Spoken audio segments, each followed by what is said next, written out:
Yo. Remember that day you want to get a number? Yo. Did the Celtics win or did the Pacers blow it? We watched the game. Didn't we, Dave?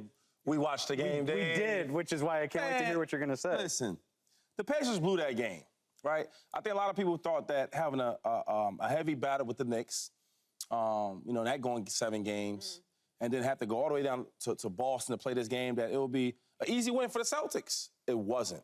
They played well the whole game, the Pacers, right? And then you look at this, the last seconds of the game, last couple minutes of the game, Halliburton he just fumbled the bag.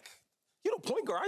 The ball keep going out of bounds, right? Now, that's just one play. I don't want to cause him for that. But then we have these plays where you're winning by 2 or 3 points, right? And you have out-of-bound plays, right? Pick here, get to the open guard. They're just going to foul him. You make the free throws. They didn't do that. They threw the ball out of bounds, and then you give Jaylen Brown open jumper in the 3. Boom. Tie game, now overtime. So, yes, they lost this game. They had a lot of different matchups that I was curious to see. You talk about Siakam on Al Horford. That was a great matchup. Killed him at the top of the key the whole game. They kept going back to him over and over again. They played solid defense. What I am nervous about is watching the Celtics. I thought it was a better team. They didn't look good on offense. And the Pacers are not known for having a great defense, right? So that was good to see that the defense for the Pacers played well. And then the last thing is they pushed the pace. They a fast, speedy track like the Miami Dolphins up and down the court.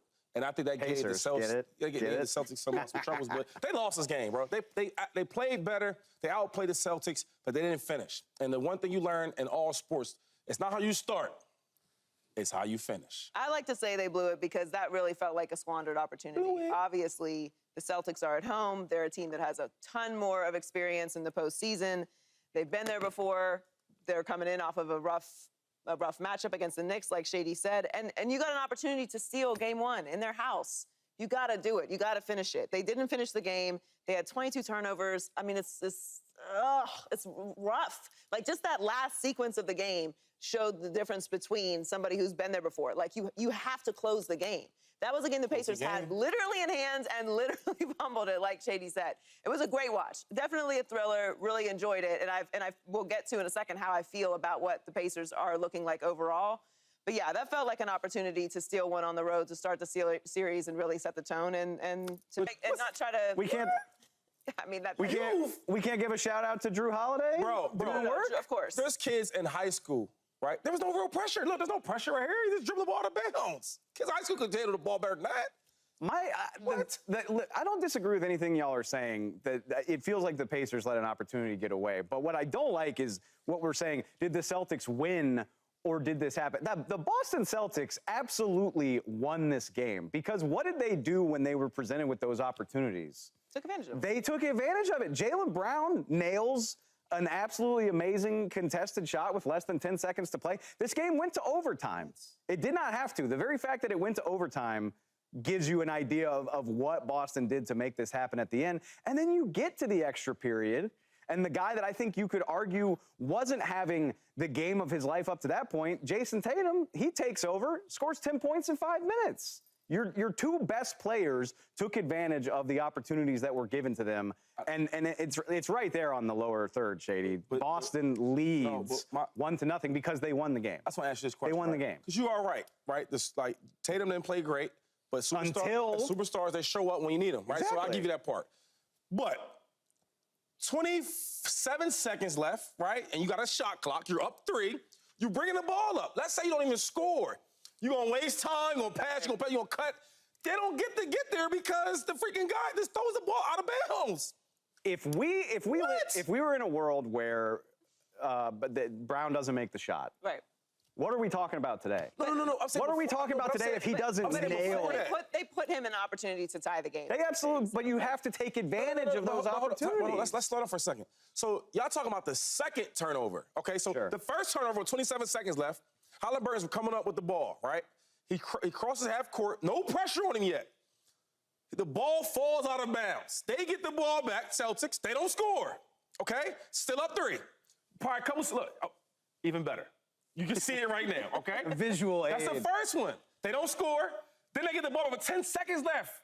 They up 3. Dave Helman, Joy. Yeah, and then they're both they just really throw the bad. ball out of bounds, They're right? both really Because bad. now, if you throw the ball in bounds, they got a foul. There was none of that. Then he shoots the easy 3-ball. I don't want to say easy 3-ball. Because it certainly wasn't. What I'm saying is when you ask if the Pacers gave this game away or the Celtics win, if you just do the thing that you've been doing since high school, right?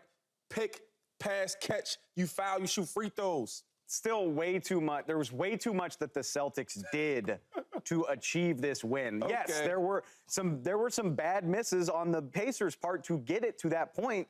The Celtics still took advantage. I mean, even going into overtime after a crucial Indiana turnover, Tatum hits a contested 3 at the top of the key to take the lead in the final, 15, 20 seconds. Going back to that. We need one more person here on the desk. Yes. Well, let's bring in Fox NBA, Please, Slick in Fox here. NBA analyst, Slick Rick Bucher.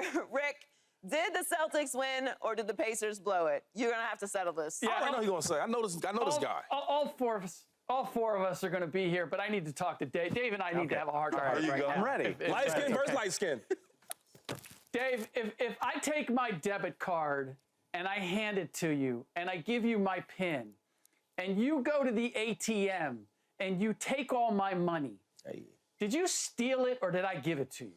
I see what you're doing there, Slick, but I think what the Celtics did was there's a higher degree of difficulty than me going to the ATM. That's all I'm saying. That's all I'm saying. Not really, because 10 seconds left. I'm up by 3, and I have the ball. And we can show that inbounds again, that inbounds play with Andrew Nembhard that's for Pascal Siakam. This could not be a worse executed inbounds play ever. Tyrese Halliburton doesn't set the screen, doesn't cut away sharply. Nembhard doesn't put the ball in the right place. The cut is late by Pascal Siakam. The whole play is bad. And we're only showing these 2 turnovers. There were a couple turnovers just as bad in overtime. So when I look at did the Boston Celtics take advantage of what the Indiana Pacers gave them? They did. They made the plays that they had to play, but they never should have been given the opportunity to make those plays. And they only were because of what the Indiana Pacers did not do.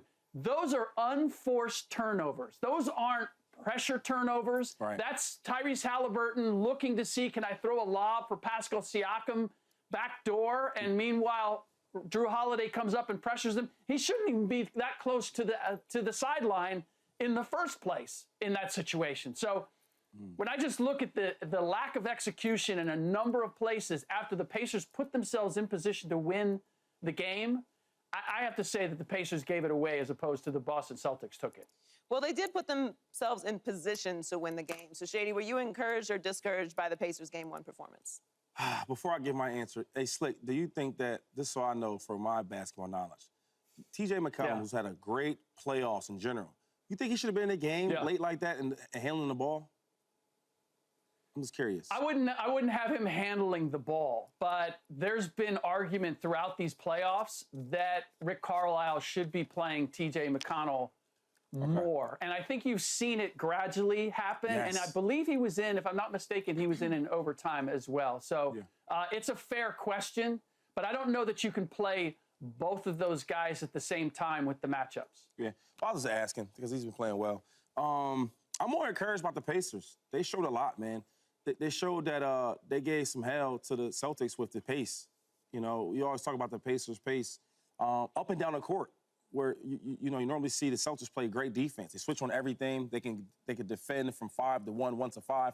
But they was running. I think it gave some issues, and also the matchups. Siakam was killing Al Horford at the top of the key. I'm like, oh, that's the matchup we gonna watch all series. So is Andrew Nembhard. And they can win. That's another thing. I feel like when you playing a big bully, right, and you're in this fight and you cut him, like, oh, he can be cut. I got that from Rocky. Anyway, but it shows that the Celtics, I thought this series would be a sweep. One team had a hard fight with a banged up Knicks team. Now you coming to Boston, the Celtics. If you really watch the game, I don't know. It looks like it's gonna be a hell of a series, and I think it's encouraging to watch. Slick, were you encouraged or discouraged by the Pacers? I was completely encouraged. I didn't know quite what to expect, and it's been difficult. It has more to do with how do I gauge what the Boston Celtics have done? And obviously won both of those series rather easily, but also played against two very compromised teams. How good were the Cleveland Cavaliers? How good were the Miami Heat? And how good were the Indiana Pacers in beating a New York Knicks team that kind of came apart toward the end? I was very encouraged by this, and it has, to Shady's point, it was the matchups. Like, whether it's T.J. McConnell or Aaron Nesmith or Andrew Nembhard, we think of the Pacers, I think, as this up-and-down finesse team, largely because Tyrese Halliburton hits you that way, right? Yeah. They got some dogs out there. They do. And they got some guys that are not afraid to get up and into Jaylen Brown and Jason Tatum defensively. And as I watched the matchups at the end of that game, I'm like, the Pacers have some advantages here. And what Boston likes to do is to find that one mismatch, play pick and roll, find that one mismatch and play everything off of it. And I'm not seeing that clear mismatch. So I not only expect that this is going to be a competitive series, I give the Pacers a puncher's chance of actually winning it. Dave, were you encouraged or discouraged? Let me preface this by saying, like, I'm not from Boston. I'm not a Celtics fan. I'm discouraged. I am discouraged. Anytime I see the underdog team, and I agree with you in the sense that this was an opportunity that they let slip. They have a chance to steal a game in Boston. They let it slip, a very winnable game.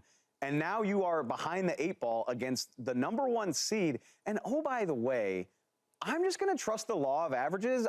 I don't trust any team to stay as hot as the Pacers have been. Like, the shots that Tyrese Halliburton was hitting in this game were absolutely good. He's incredible. But I mean, shooter. they're shooting 42% from three, guys. They would be. It's the best numbers in the league, and they've been doing it since the beginning of the Knicks series. I've got to imagine the course correction is coming. I've got to imagine they're gonna have a game where it's not quite as impressive as it was, and that is tough to deal with when you are playing the best, arguably the deepest team in the league, a team that could be getting Kristaps Porzingis back at some point in this series. I think the Pacers needed to win this game to win this series, and they didn't. And so I feel discouraged. If they keep it up, I'll admit that I'm wrong, but it just feels like they're on a tough pace to keep up. I mean, we all think, well, Dave doesn't, but the rest of us do think that they blew that game, and I do agree with that. But I was encouraged by it because I didn't know exactly, Shady's brought it up and Rick, like what the pace was going to look like, what the matchups were going to look like. But they played with a lot of aggression as well. Sometimes when we say pace, we immediately think like finesse and just a lot of passing, and there's not really a lot of dog out there, not a lot of aggression, a lot of defense. So I thought we saw a lot of that. They outshot the Celtics from everywhere on the floor. They never let the game get away from them, obviously. Outside of those 22 turnovers that they had played a cleaner game, I don't know how close this game actually would have been. What does give me pause is that the Celtics are battle-tested in a very deep way compared to the Pacers. I mean, you're talking about playoff series on playoff series and finals and Eastern Conference finals on the side of the Celtics and very little postseason experience with the Pacers. But we'll see how much that actually ends up playing out as far as what the longevity of this series will be. I think that this will be a long series. I was really encouraged by what I saw from them last night. Obviously, that feels like a missed opportunity when you're going into Boston game one and you were able to take them down to the wire and mistakes get you to overtime. But overall, I think we're in for a really good series. And Slick, real quick, it was a lot of defense. I didn't expect the Pacers to play that good a lot of defense. They played good. But Boston kind of gets into this one-on-one type of style where they're not moving the ball. And the Pacers, as I said, they have enough dogs that they can do that. Dave brought up a good point. Like, Kristaps Porzingis could be a big wrinkle that changes the dynamic here. I don't know how Indiana matches up with him if he comes back and he's the same player he was before and when he comes back. So that's something to keep an eye on. A little rusty. Subscribe here to get the latest from Speak and go watch a few segments from our other shows on FS1.